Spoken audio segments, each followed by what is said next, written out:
ইমতিয়াজ, ইমতিয়াজ, আপনাদের কি চা দেব? হ্যাঁ চা দাও। আর বউ এনেছো বেশি করে? জি আনছি। ফুল? ফুল আনছি। দেখো তো কে।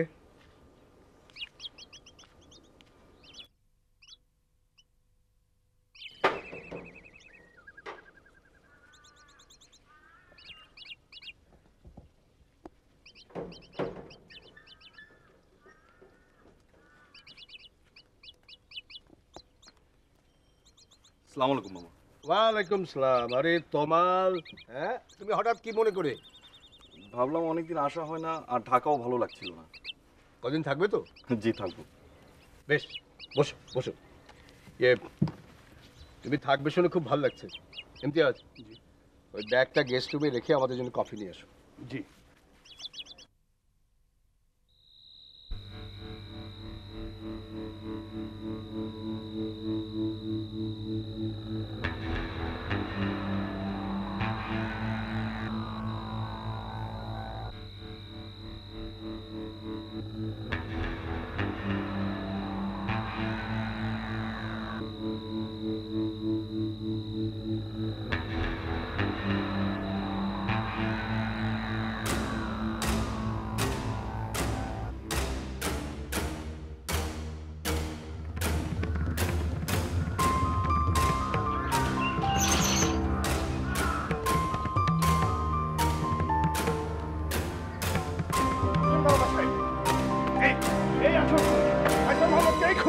আমি খুন করিনি, আমি খুন করিনি।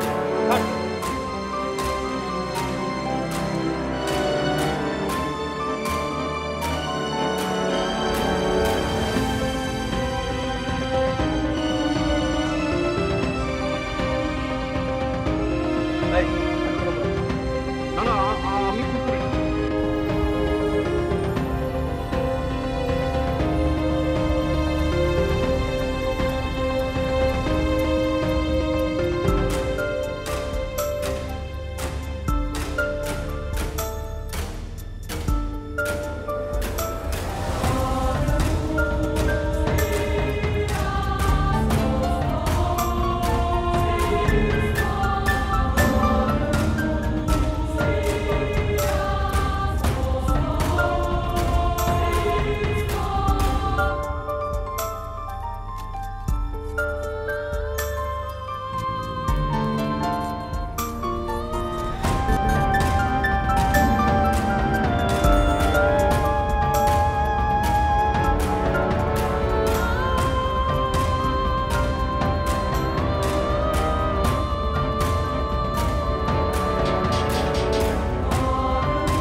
ডায়েরি? কার ডায়েরি? কে পাঠালো? মার নাম লেখা।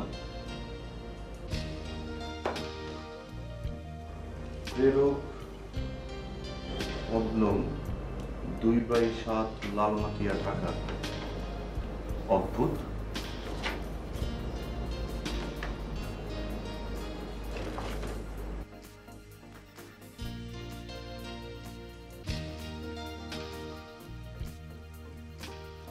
আসতে পারি?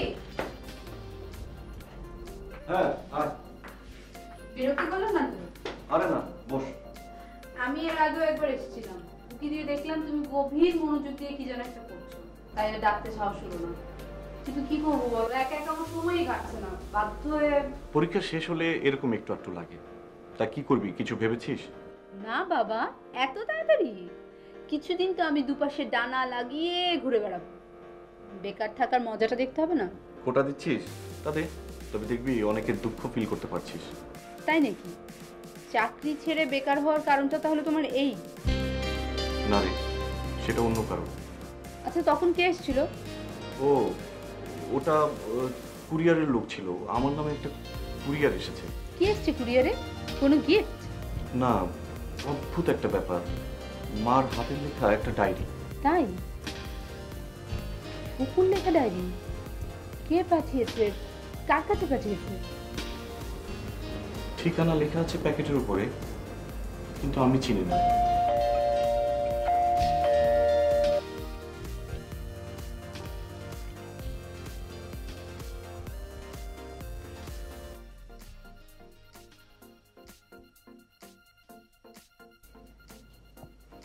ও মা, ভাই সাহেব আপনি? আসসালামু আলাইকুম। ভালো আছেন? আজকাল তো এদিকে আসতেই ভুলে গেছেন। আর লজ্জা দেবেন না ভাবি, শরীরটাও আজকে আর খুব একটা ভালো যায় না। সাদা ফেরেনি? এক্ষুনি হয়তো এসে পড়বে, আপনি বসুন না একটু। চাচা, হ্যাঁ, হঠাৎ কি খবর?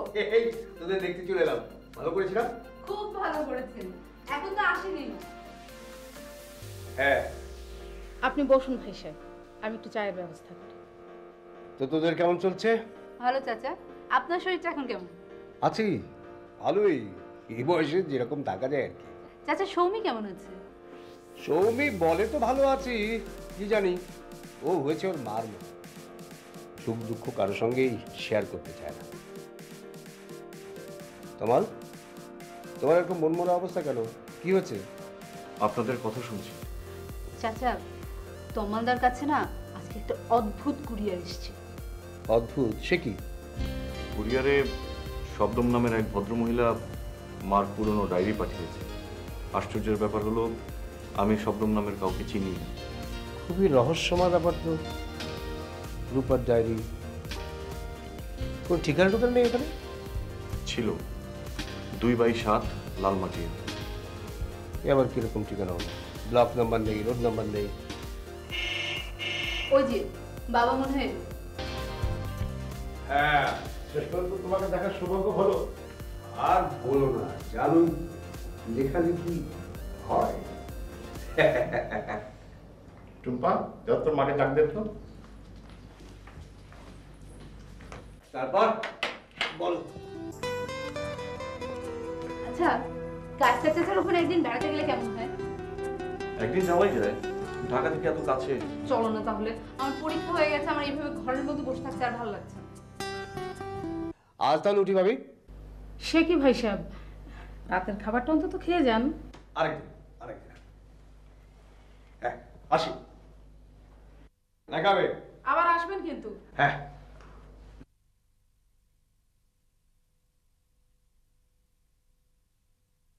অনেক দিন পর আজ কায়সার এলো। ওকে দেখে কি যে ভালো লাগলো। আমরা বাগানে বসলাম, মনে হলো ও ভুল বুঝতে পেরেছে। ও একবারও তমলের বাবার প্রসঙ্গ তোলেনি। ও কি আমার ভিতরের শোকের ছায়া সরে যেতে দেখে খুশি হচ্ছিল মনে মনে? বাবার শরীরটা ভালো যাচ্ছে না, তমালটা ভীষণ দুষ্টু হয়েছে। ওকে নিয়ে কি যে করি, মাঝে মাঝে ইচ্ছে করে আত্মহত্যা করি। আমি মরে গেলে তমালের কি খুব কষ্ট হবে? তবে কি আমি তার কাছে বোঝা হয়ে দাঁড়ালাম? আমার এই আবেগের কি কোনোই মূল্য নেই, নাকি সে অন্য কিছু ভাবছে? একটা বোঝাপড়া হওয়া দরকার।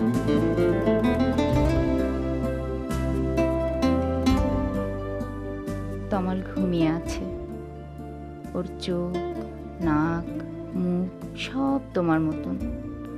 মাঝে মাঝে ওকে বুকের মাঝে পিষে ফেলতে ইচ্ছে করে।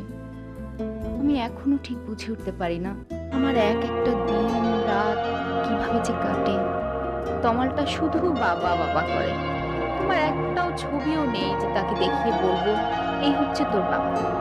অতটুকু ছেলে, যুদ্ধ মৃত্যু এসব কি করে তাকে বোঝায়? শুধু মিথ্যে সান্ত্বনা।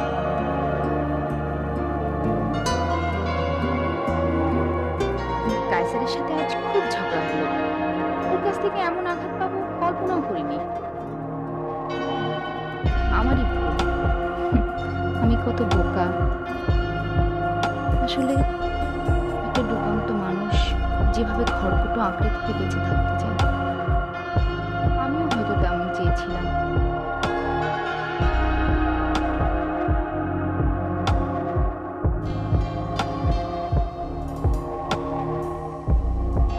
মাঝে মাঝে ইচ্ছে করে আত্মহত্যা করি। আমি মরে গেলে তমালের কি খুব কষ্ট হবে?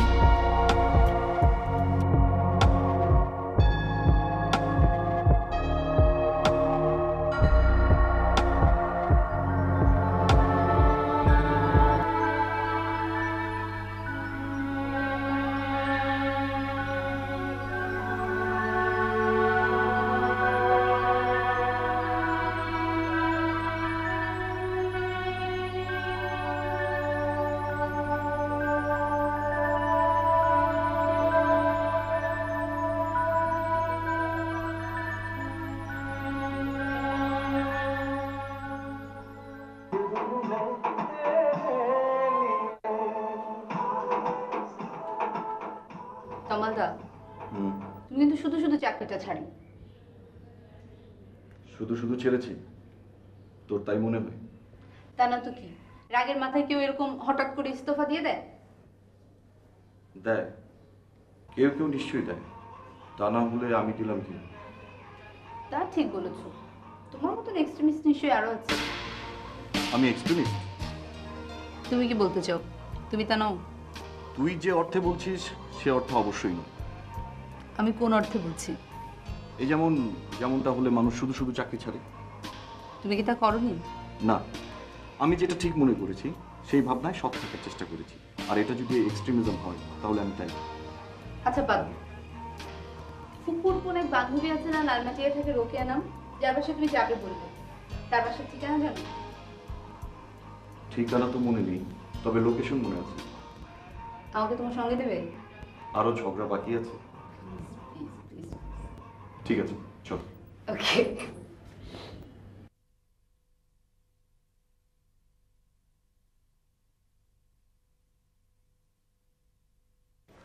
এখানে রাখ। রিক্সাটা থাক না তমালদা? হ্যাঁ থাকুক। ভাই একটু দাঁড়াও। আরে দেখো, এটা তোমার সেই অ্যাড্রেস না? রোকেয়া আন্টি কি নাম গোপন করে পাঠিয়েছে? চলো তো।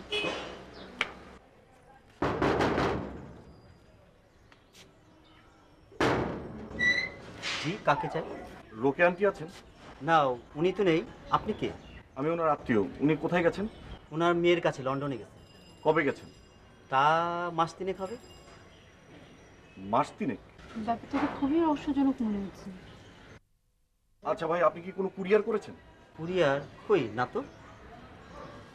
আচ্ছা ঠিক আছে, চলো তমালদা আমরা যাই, পরে ভেবে চিন্তে ঠিক করা যাবে। হ্যাঁ, রোকেয়া আন্টি পাঠালে নাম বদলাবে কেন? আচ্ছা ঠিক আছে।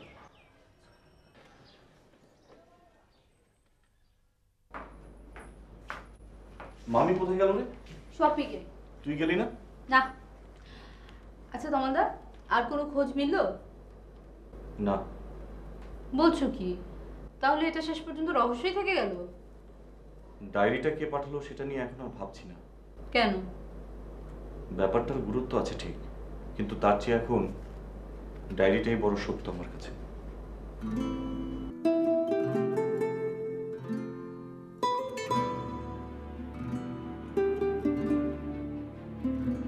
তমালদা, তুমি কিন্তু বেশি বেশি চিন্তা করছো।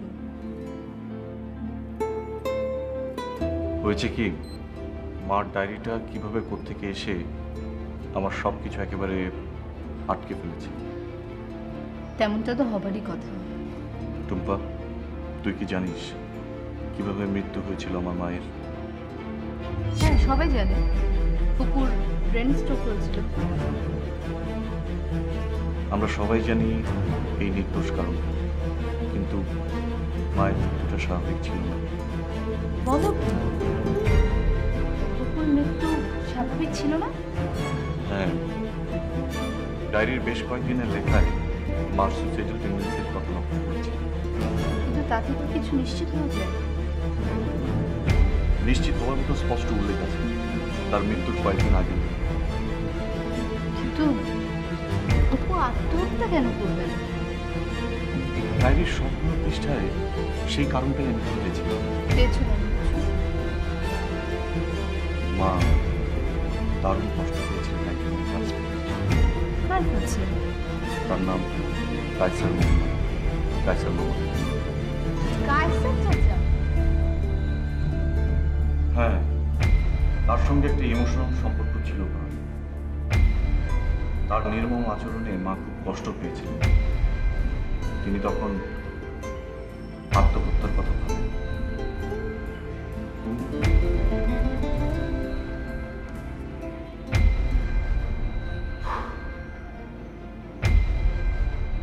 তোমাকে ডাক। তোমার তো বাবা সেই বিকেলে বেরিয়েছে, এখন ফেরেনি। ও কি চাকরি নিয়ে এখনো টেনশন করছে? আরে না, রূপার একটা ডায়েরি কে যেন পাঠিয়েছে ওকে। রূপার ডায়েরি? হ্যাঁ, হ্যাঁ বাবা, কুরিয়ারে এসেছে। ওই খামটার উপরে যে নাম ঠিকানা লেখা ছিল সেই ঠিকানায় খোঁজ করে দেখা গেছে যে ওই নামে ওখানে কেউ থাকে না। রহস্যজনক। না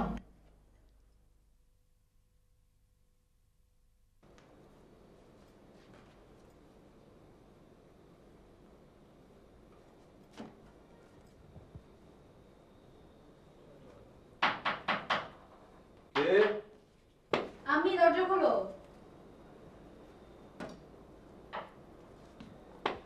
খোলা আছে, চলে আয়। কি ব্যাপার? মা বলছিল তুমি নাকি কোথায় যাচ্ছ? হ্যাঁ, রাঙামাটি যাচ্ছি। হঠাৎ রাঙামাটি? হঠাৎ না, অনেকদিন থেকেই যাবো ভাবছি। আর এখন তো চাকরিটা নেই, অনেক সময়, তাই। বুঝেছি, একটু নির্জনে থাকতে চাও। রাঙামাটিতে গিয়ে কোথায় উঠবে?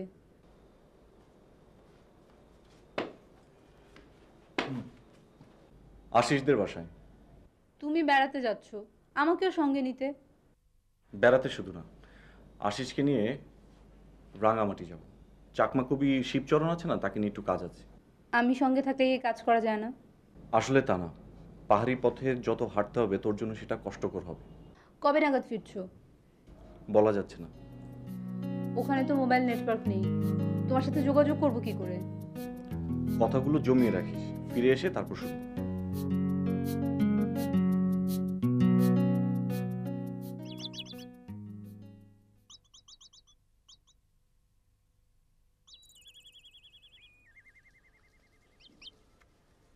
ইমতিয়াজ, ইমতিয়াজ,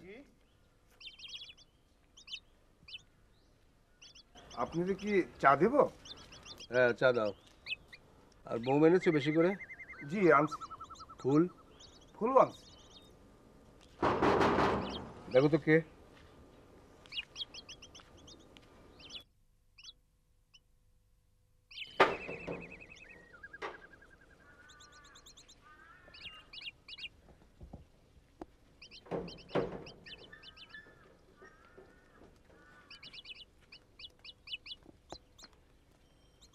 আসসালামু আলাইকুম মামা। ওয়ালাইকুম সালাম। আরে তমাল, হ্যাঁ তুমি হঠাৎ কি মনে করে? ভাবলাম অনেকদিন আসা হয় না, আর ঢাকাও ভালো লাগছিল না। কদিন থাকবে তো? জি থাকবো। বেশ, বসো বসো। ইয়ে, তুমি থাকবে শুনে খুব ভালো লাগছে। ইমতিয়াজ, ওই ব্যাগটা গেস্ট রুমে রেখে আমাদের জন্য কফি নিয়ে এসো। জি। হ্যাঁ, তুমি যেন ওই রিসার্চের কাজ টাজ কি করছিলে, চাকরিটা কেমন? জি, চাকরিটা ছেড়ে দিয়েছি। কাজটা ভালোই ছিল, কিন্তু আমি যেভাবে চাচ্ছিলাম ম্যানেজমেন্ট চাচ্ছিল ঠিক তার উল্টো। ও, সাদা তোরা কেমন আছে? জি, সবাই ভালো। একা থাকতে থাকতে আমার চারদিকে কেমন একটা শক্ত খোলস গজিয়ে গেছে, বুঝলে? নিজে থেকে আর ভাঙতে পারছি না। আমি কি আপনার একাকিত্বের দেয়াল ভেঙে ঢুকলাম? না, মোটেও না। একাকিত্বের সে দেয়াল তুমি ভাঙতে পারবে না, ওটা খুব গভীরের। ভালোই হলো তুমি এসেছো, কদিন থাকবে। একবার তো এসেছিলে, বেশ হইতেই হচ্ছে সেবার। হ্যাঁ, সেবার আপনি সবে বাইরে থেকে ফিরেছেন। আর সেবারের 21শে মেলায় আপনার একটা বই বেরিয়েছিল। হ্যাঁ হ্যাঁ,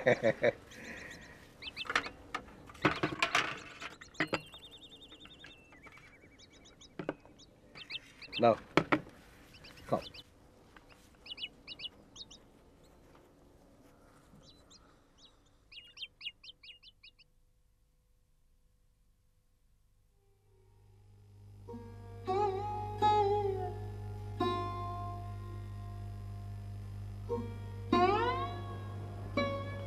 আজ সৌমির জন্মদিন। আচ্ছা, সৌমি কি এখন ইংল্যান্ডে? না, মাস ছয়েক ধরে ক্যানাডাতে, মন্ট্রিয়ালে। ঠিক 12টায় আমাকে ফোন করবে।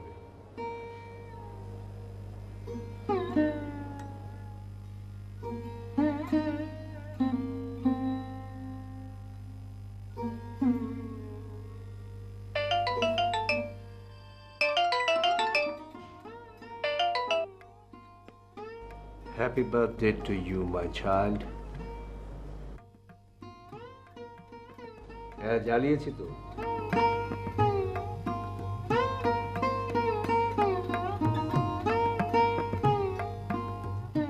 ঠিক আছে, তুই ভালো আছিস তো মা?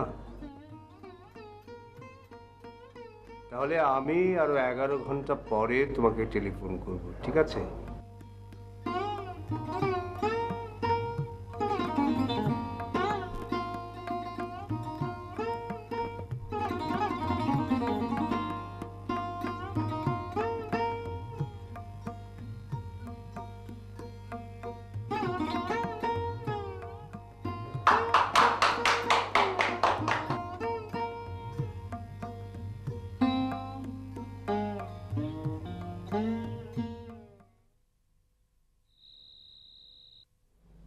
ডায়েরিটা তুমি পড়েছিলে? পড়েছি। পড়ে মাকে এবং আমার নিজের শৈশব সম্পর্কে নতুন করে জানতে পেরেছি। আলাদা আলাদা রকম অভিজ্ঞতা, তাই না? হ্যাঁ, কিন্তু সুখকর নয়। বাবাকে তো আমি দেখিনি, তাই মার চোখ দিয়ে বাবাকে দেখতে পেয়েছি। মাকেও নতুন করে চিনেছি।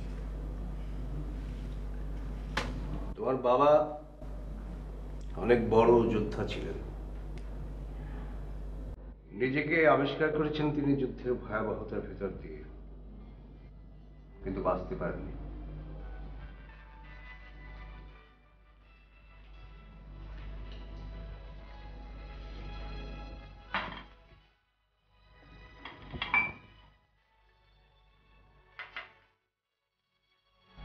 না,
দারোগা সাহেব, এই এই আসল খুনি কায়সার মোহাম্মদকে এই খুন করেছে। আমি খুন করিনি, আমি খুন করিনি।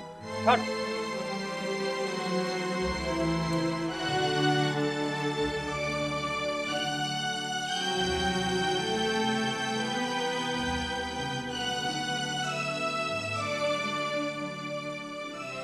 এই হাত করা পড়ো। না না, আমি খুন করিনি, আমি খুন করিনি।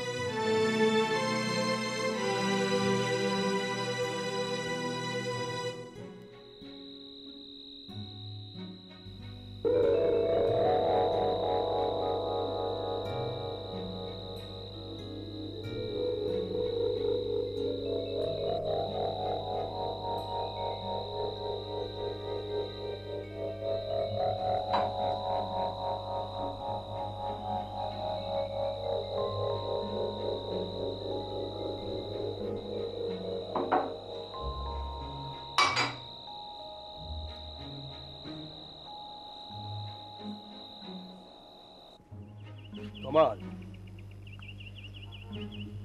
ইমতিয়াজকে লক্ষ্য করেছো? জি মামা। ওই যে ইমতিয়াজ, ওর মুখের দিকে কখন তাকিয়ে দেখেছো? ওর মুখে কি দেখবো?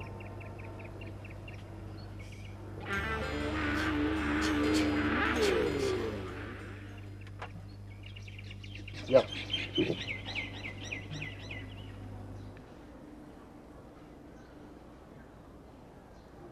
একটা মুখ যেন চিরকালের জন্য হাসতে ভুলে গেছে। হ্যাঁ, কেমন কঠিন একটা মুখ, যেন পাথরে খোদাই করা। এরকম কিছু মানুষ তুমি পাবে, অভিজ্ঞতার দাবরানিতে ভেতরে হাসিটা তারা ভুলেই গেছে, হাসিটা আস্তে আস্তে নিভে যায়। ইমতিয়াজ হলো সে ধরনের একটা মানুষ।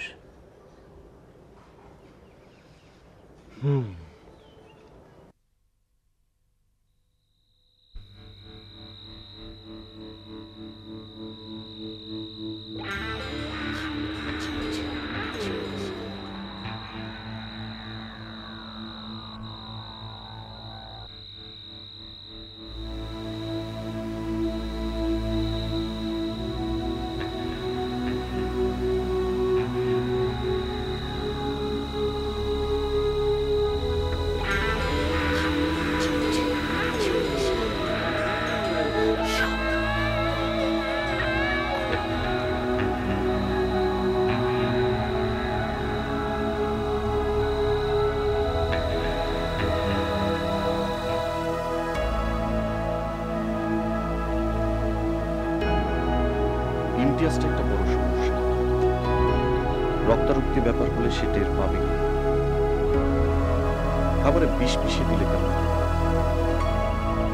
কিন্তু সেক্ষেত্রে ইমতিয়াজও জড়িয়ে পড়বে, নতুন সব ঝামেলা বাঁধবে। আচ্ছা, গলায় ফাঁস দিলে কেমন? কি কষ্টকর হবে সেটা? হাত দিয়ে গাছে ঝুলিয়ে দিলে আত্মহত্যা বলে চালানো যায়। নিঃসঙ্গ একজন লেখক আত্মহত্যা করতেই পারে।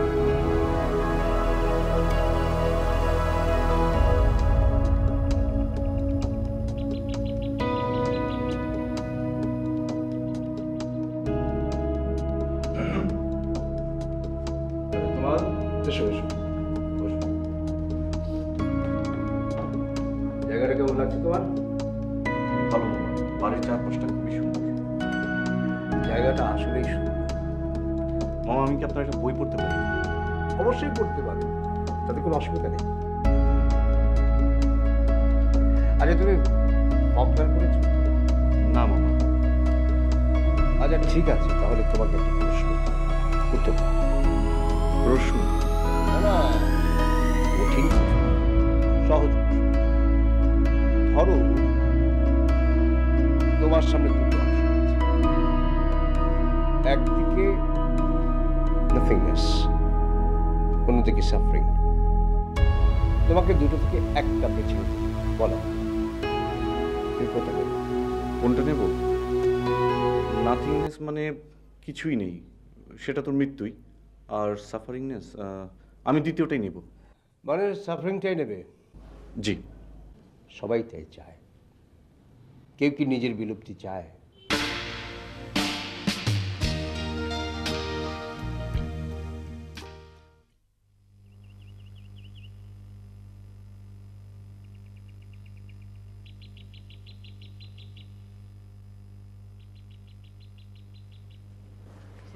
বললাম, আরে করো কি করো কি? কে কে তুমি? ভাই সাহেব, আমারে চিনতে পারতেছেন না? পাহাড় সরকারের ছেলে আমি, সাতটা। ও, বাহার চাচার ছেলে তুমি?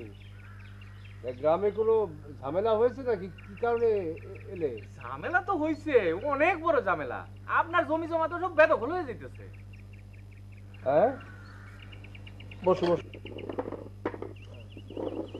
কি বলো, জমি জমা বেদখল হয়ে যাচ্ছে? রফিক কি করে? সেও তো আসতে পারতো, ও তো আমাকে খবর দিতে পারতো। হ, আপনার একটা খবর দেয়া খুব উচিত ছিল। তোমাকে কে পাঠিয়েছে?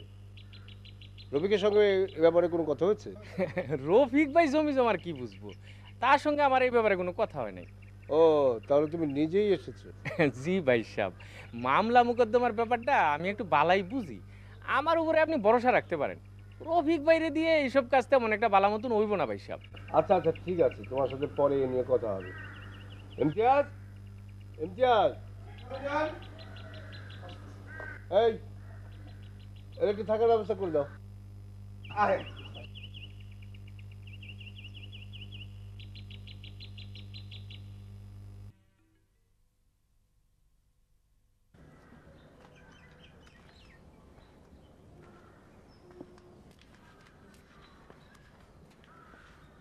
এসো তোমার, এখানে বসো।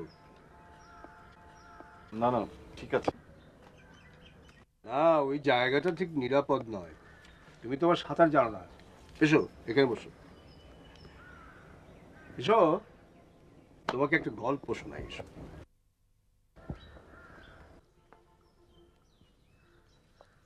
কি বিষয়ে গল্পটা? গল্পটাই বলি শোনো। একজন ক্যাপ্টেন বিদ্রোহীদের ধরার জন্য জঙ্গলের মধ্যে অভিযান চালাচ্ছে। কোথাকার বিদ্রোহী? ধরো ল্যাটিন আমেরিকান কোনো দেশ।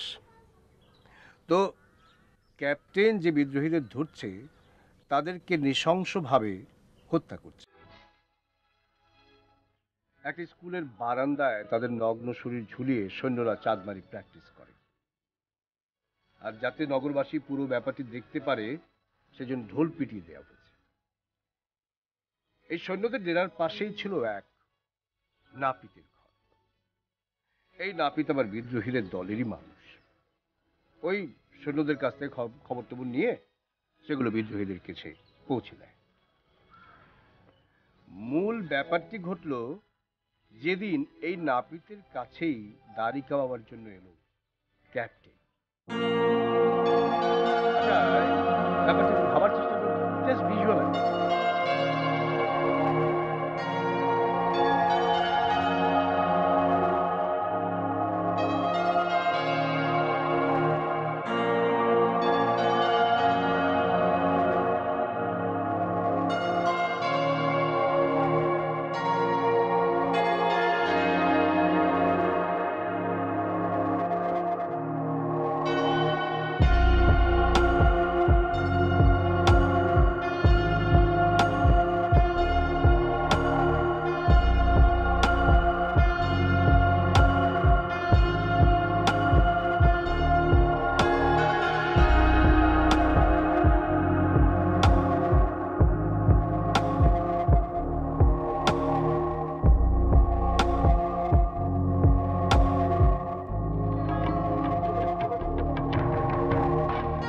দিব নাকি একটা খোঁজ? না না না, এ কি ভাবছি আমি?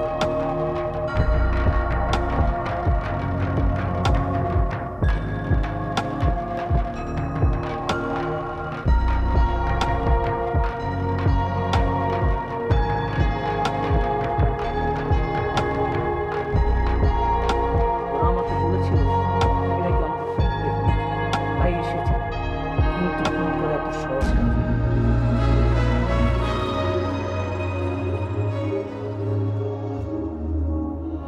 কি করবো? প্ল্যান কি বড় রকম গল্প আছে? উনি কি আমার ছাড়তে পেরেছেন কিছু?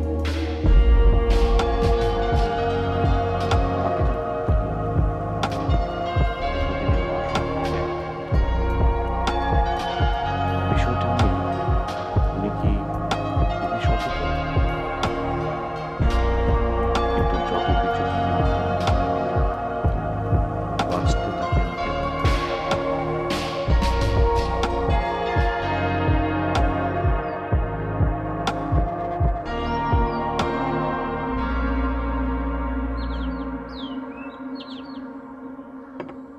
অনেকদিন আগে আমরা যখন লালমাটিয়ায় 2/7 বাড়িটাতে থাকতাম, তখন তুমি তোমার মার সাথে আমার বাড়িতে একবার এসেছিলে। তখন তোমাকে দেখে যত চঞ্চল মনে হয়েছিল, আজকের তোমার সাথে তার কিছু মেলানো যাবে না। তুমি এখন অনেক শান্ত, অনেক গম্ভীর। ওই বাড়ির ঠিকানা থেকেই কিন্তু ডায়েরিটা এসেছিল। হ্যাঁ, ডায়েরিটা, রূপার ডায়েরিটা আমার কাছেই ছিল। আমি আগলে রেখেছিলাম তোমার জন্যেই। আমি চেয়েছিলাম তুমি সেই সময়ের সত্যটার মুখোমুখি হও। সেই সময়ের সত্যের মুখোমুখি হতে স্থিরভাবে তোমার বেশি সময় লাগেনি, এবং তুমি যে সেটা পারবে সেটা আমি জানতাম।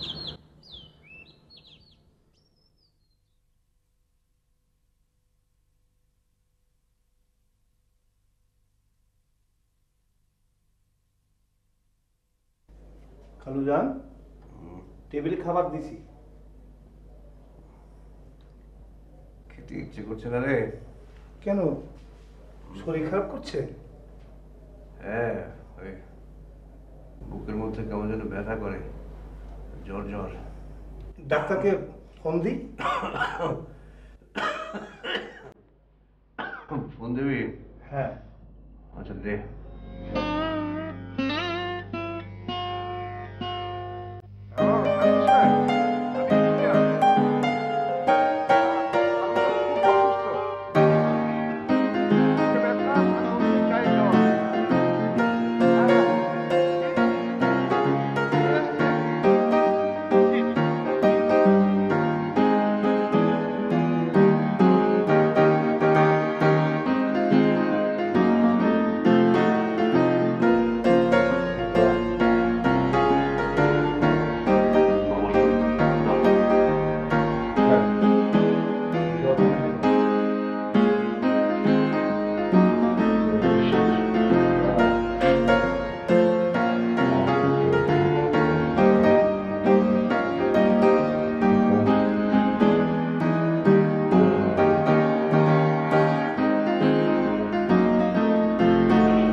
আমার মেয়ে ফোন করেছিল, বলে চলে আসবে।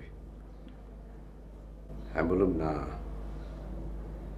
আমার এখানে একটা ছেলে আছে, সর্বক্ষণ আমার সাথে থাকে, আমাকে দেখাশোনা করে, আর একটি মেয়ে আছে মাঝে মাঝে আসে। তুমি আমার জন্য যা করলে সে অনেক।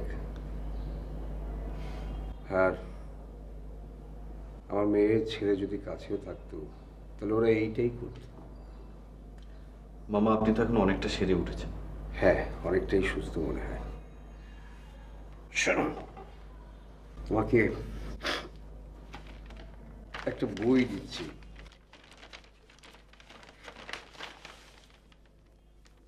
আপনার নতুন উপন্যাস কবে বেরোলো? হ্যাঁ, এই তো কদিন আগে। বইয়ে দুটো চরিত্র আছে, সেই চরিত্র দুটোর মধ্যে তুমি তোমার বাবা এবং মার ছায়া। না, বিশেষ করে তোমার